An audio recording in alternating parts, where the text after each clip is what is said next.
Futebolaço, eu sou o Dieguinho. Bom, galera, tá entrando no ar a nossa segunda edição desta sexta-feira, como sempre, com muitas informações para trazer para vocês. Antes disso, ó, dedo no like no começo do vídeo que me ajuda bastante. Se for novo aqui no canal, já se inscreve, ativa o sininho das notificações e segue a gente também lá no Instagram. E tá chegando o jogo do Vascão aí na segunda-feira. Carioca tá rolando, tá pegando fogo. Vem chegando aí a Copa do Brasil também. As competições internacionais também estão bem agitadas. E você pode fazer suas apostas esportivas lá na Stake.com, que é a nossa grande parceira aqui do canal. Utilizando o nosso cupom promocional Futebolaço, que tá passando aí na sua tela, você ganha bônus no seu primeiro depósito. E também, vocês têm possibilidade de apostar em outras modalidades. Então, a galera que gosta de luta, a Stake é patrocinador oficial do UFC, eles são também patrocinadores oficiais, do Everton da Inglaterra. Então, o cardápio deles é bem variado. Tem NFL, tem NBA, que eu particularmente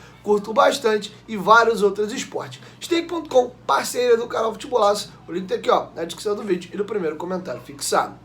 Bom, vamos começar o nosso vídeo aí falando sobre o Paulo Brax. Esse vídeo, basicamente aqui, eu vou trazer para vocês uma entrevista bem importante que ele deu ontem ao Sport Center do canal ESPN. Então eu gostaria de dividir com vocês algumas situações. Primeiro, ele vai começar falando a respeito do Papo Gomes. Ele vai trazer bastidores aí do que tem de verdade em todo esse burburinho que teve na imprensa brasileira, argentina e espanhola, e a repercussão foi muito grande. Ele vai deixar claro aí que sim, o Vasco consultou o jogador, mas não revelou quais foram os motivos, mas que o Vasco desistiu da contratação. E hoje a chance do Papo Gomes vestir a camisa do Vasco da Gama é zero. Então vou deixar com vocês o Paulo Brax comentando essa situação do Papo Gomes. Não tem negociação. Essa informação ela surgiu depois de quase 20 dias de uma primeira abordagem que de fato a gente fez.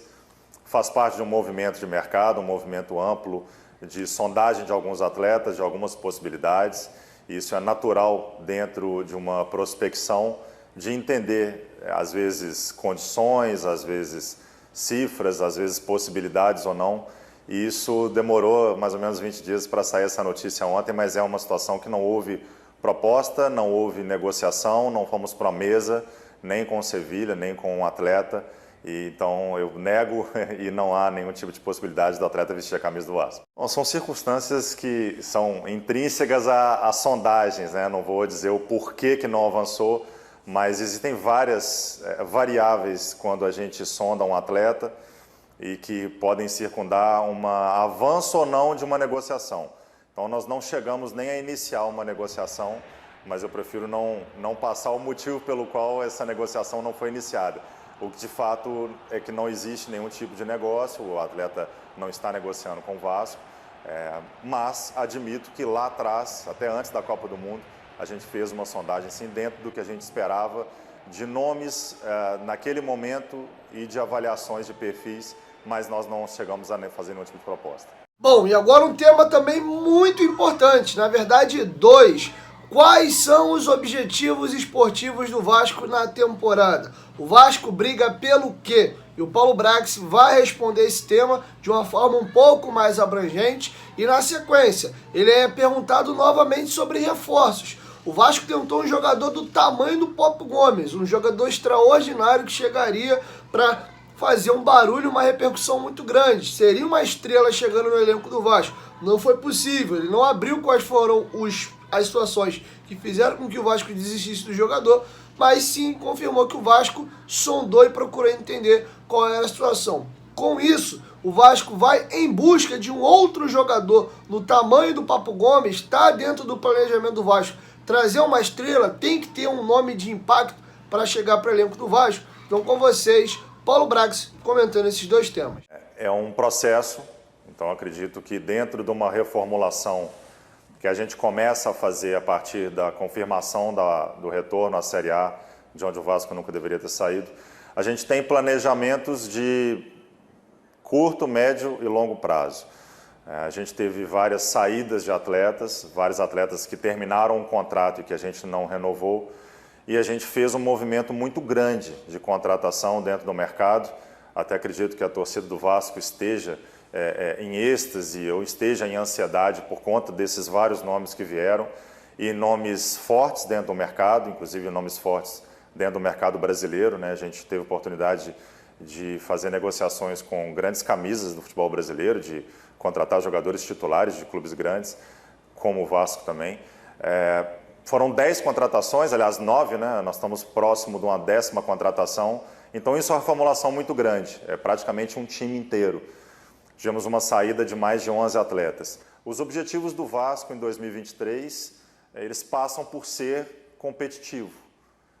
Isso parece genérico, mas é o que a gente busca nas competições, principalmente nas competições nacionais, na Série A e na Copa do Brasil. O Vasco busca ser competitivo. Eu não coloco colocação, não coloco competição que a gente mira, eu quero colocar a competitividade como uma premissa maior da nossa equipe, clube. Para isso a gente precisou de fazer um investimento, que foi um investimento que a 777 em contrato nos permitiu fazer dentro de um planejamento que a gente tem, que passa também por conversa permanente com eles. Eles não estão aqui no Brasil, mas as reuniões semanais e diárias nos fazem ter um contato muito estreito com eles, e dentro desse planejamento traçado pelo grupo, pela SAF, a gente fez um investimento considerado um investimento pesado no futebol brasileiro. Eu desconheço que um clube brasileiro nesse início de ano tenha feito um investimento tão alto como o Vasco fez, como a gente pôde fazer. O objetivo é ainda ter um pouco mais de reformulação no elenco, a gente vai ter mais saídas, a gente vai ter mais chegadas, mas eu acredito que, como nós estamos no mês de janeiro, nós fizemos 5 jogos oficiais esse ano, aliás, 2 amistosos e 3 oficiais. A gente está no início de um processo.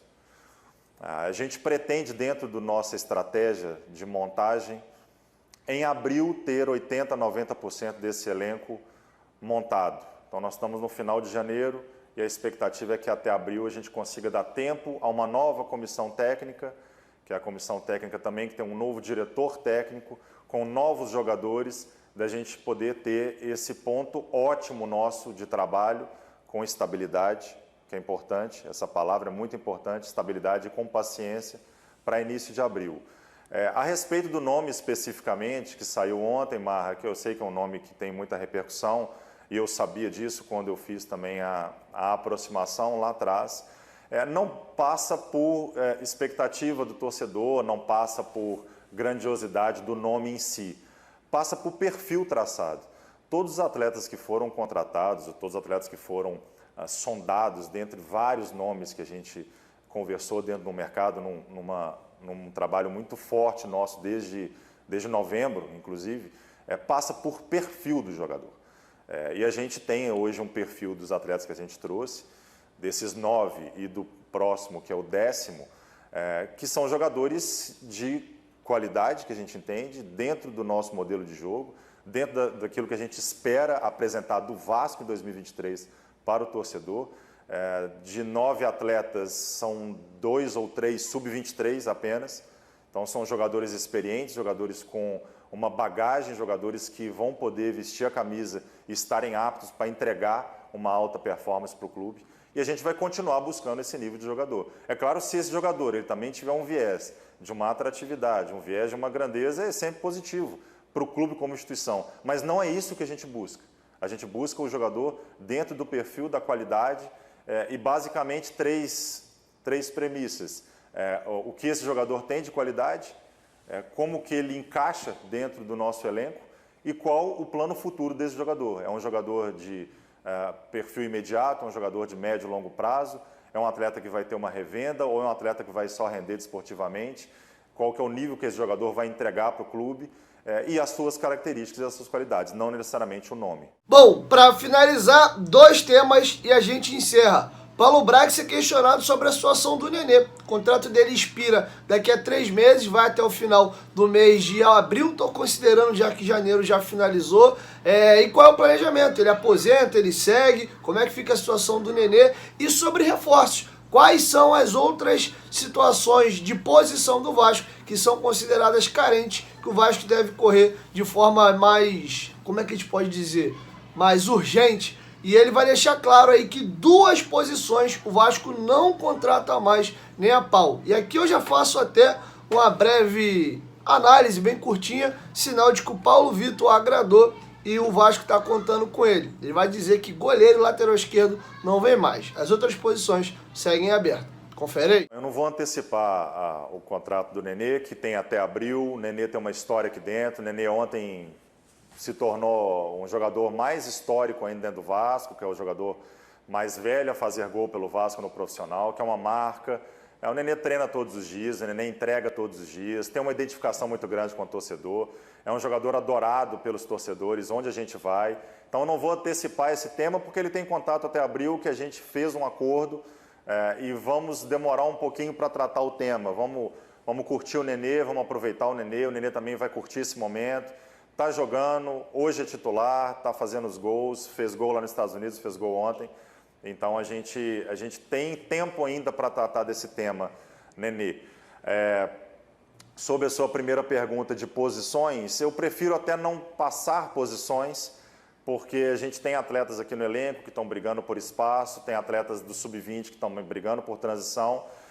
Posso te garantir posições que a gente não vai buscar jogadores, como por exemplo lateral esquerdo, a gente não vai buscar. Não vamos buscar goleiro, até porque já contratamos um goleiro e estamos em vias de contratar um segundo goleiro. Então, são posições que a gente não tem necessidade de uma contratação imediata.